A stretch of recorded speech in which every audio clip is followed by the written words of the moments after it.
Well, let's get some more reaction on the stimulus negotiations. I want to bring in Senator Ben Cardin, Democrat of Maryland. He's joining us from Washington. Senator Cardin, it's always good to see you. Is this whole thing a futile exercise? Even if the two sides come to an agreement, does the stimulus bill have a chance of making it through the Senate? Well, Julie, first of all, it's good to be with you. I hope it's not a futile attempt. Americans desperately need another round of COVID relief. American families need it. Our state and local governments need it. Businesses need it. Our economy needs it. So I just hope that Secretary Mnuchin and Speaker Pelosi can reach an agreement. We need a bipartisan, comprehensive agreement that deals with all of these aspects. It's not going to help to just try to help one sector. We need to have a comprehensive bill. So what the Senate Republican leader is doing today is not helpful. He's trying to give political cover to his members with a bill that has no chance of passing. We need to support the efforts of Speaker Pelosi and Secretary Mnuchin. Let's get a bipartisan agreement. Let's bring that to the floor and let every senator cast their votes on a bipartisan proposal. I hear you loud and clear, but I got to ask you, the House actually had the HEROES bill months ago, didn't get into the Senate. So why not, if people truly are hurting, take what McConnell's offering, do that to get us at least a month. And then after this election, we can do the bigger stimulus. Why not do that? It won't get us that month. It won't help our economy. Unless we get COVID-19 under control, the confidence is just not there. American consumers aren't going to be out there. If we don't provide the unemployment benefits, families are not going to have the income. If we don't provide help to our school systems, schools cannot reopen either virtually or in person safely. And that keeps our economy not performing at its adequate level. This is a major economic crisis that we're in.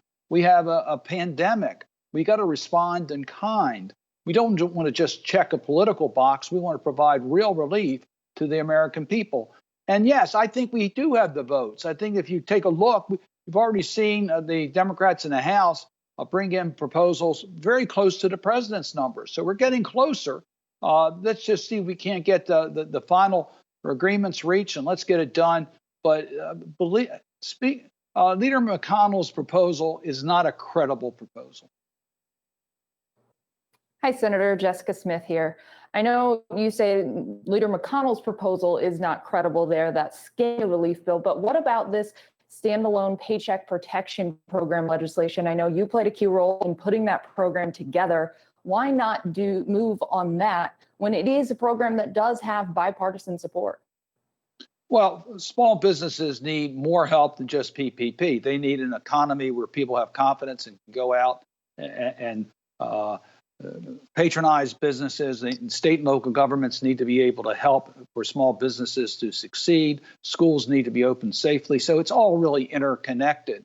But quite frankly, the small business package that's being put to the floor doesn't include issues that are important to small businesses, like the economic injury disaster loan and grant program, which is critically important. It doesn't correct from the mistakes made in PPP in the underbanked, underserved communities, the smaller of the small businesses. So there are things, this wasn't done in a bipartisan manner. Senator Rubio, the Republican chair, I'm the Democratic ranking member, we work well together. And we can come up with a package that could get bipartisan support. What's being voted on today doesn't represent that bipartisan spirit.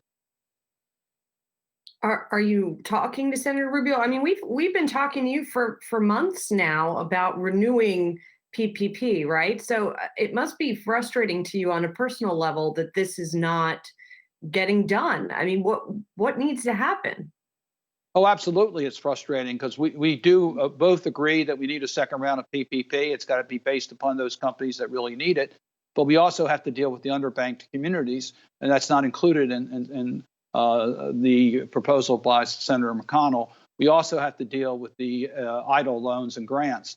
And there are other issues that we have to deal with. So there are issues that have been left out. It's extremely frustrating. I am convinced that if we have an overall bill that's been agreed upon, the provisions concerning small business can be resolved very quickly. We'll be probably the first sector of this bill that can be agreed to. We'll come together, but we can't do it in this partisan environment in which Senator McConnell is requiring votes today.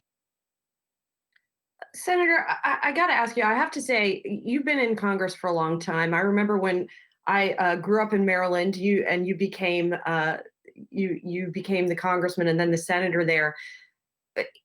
Grade this period of time. I mean, you say things have got to be bipartisan. Can they be again? It doesn't feel like it from people perhaps outside Washington.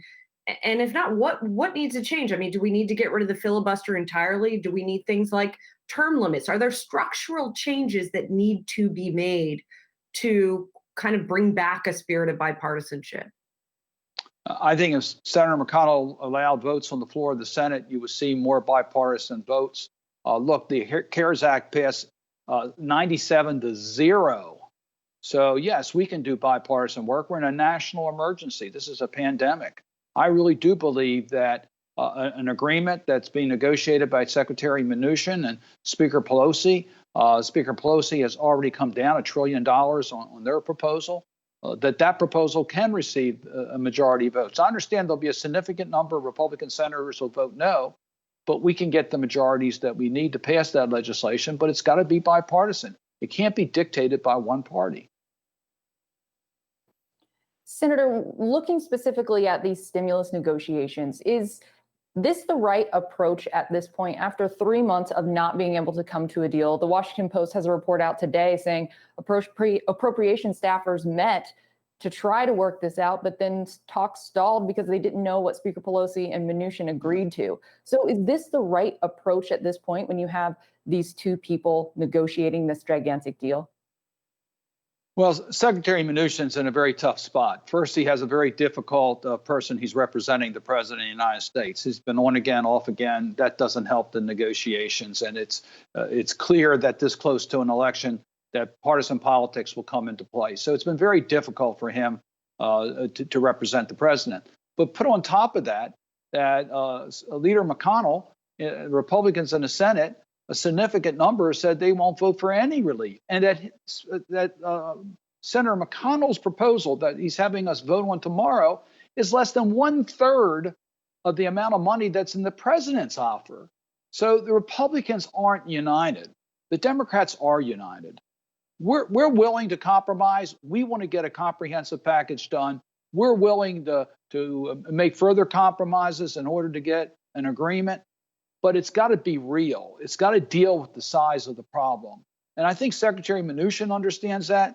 And I hope that he'll work out an agreement with Speaker Pelosi. And if he does that, it will be a tough vote in the Senate. But I think we can get a bipartisan vote in the Senate. I've talked to a lot of my Republican colleagues. I think they'll support it. I think we can get it done. But it starts with Secretary Mnuchin recognizing that Speaker Pelosi has already come down significantly in the size of the program. Let's get this deal done. Well, we shall see. Senator Cardin, thank you so much for being here. Senator Ben Cardin of Maryland.